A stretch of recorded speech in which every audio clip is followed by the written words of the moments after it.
నియోజకవర్గ నలుమూలల గ్రామాల నుంచి వేలాదిగా తరలివచ్చిన దళితులు ఈ నెల 13న జరగనున్న ఎన్నికల్లో అమలాపురం పార్లమెంట్ తెలుగుదేశం పార్టీ అభ్యర్థి గంటి హరీష్ మాధుర్, రామచంద్రపురం అసెంబ్లీ నియోజకవర్గ తెలుగుదేశం పార్టీ అభ్యర్థి వాసంశెట్టి సుభాష్లను సైకిల్ గుర్తుకు ఓట్లు వేసి అత్యధిక మెజారిటీతో గెలిపించాలని పిలుపునిచ్చారు.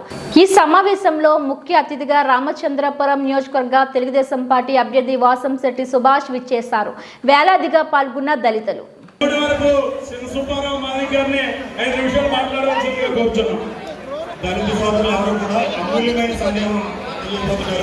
కాబట్టి ఎవరు కూడా ఒక్క 10 నిమిషాలు నిశ్శబ్దం వహించవలసిందిగా కోరుతున్నాం.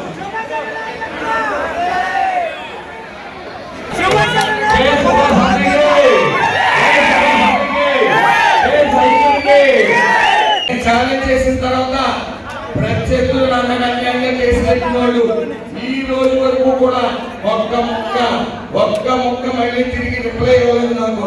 నేను ఇవ్వాలన్నా ఈ రోజైనా సరే చెప్తున్నాను. ఆ భగవంతుడు ఈ పరమశివుడు సాక్షిగా, దాక్షారం పరమశివుడు సాక్షిగా, నా పిల్లల సాక్షిగా, నా కుటుంబం సాక్షిగా నాకు 1% ప్రమేయం కూడా లేదు, సందేహం లేదు. అలాగే ఈ భక్తులందరికీ చెప్తా ఉన్నాను, నన్ను బలపరిచిన మీ పెద్దలందరికీ ఈరోజు చెప్తున్నాను, నాది 1% ప్రమేయం ఉందన్నా సరే నేను నగ్గించుకున్న మిమ్మల్ని మీరు ఇదే మీటింగ్ పెడితే ఇక్కడే రాజీనామా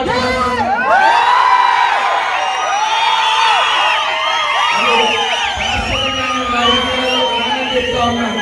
ఒకటి చూపించాలి మీరు అందరూ. ఈరోజు అడుగుతున్నాను, మీ అందరికీ అడుగుతున్నాను,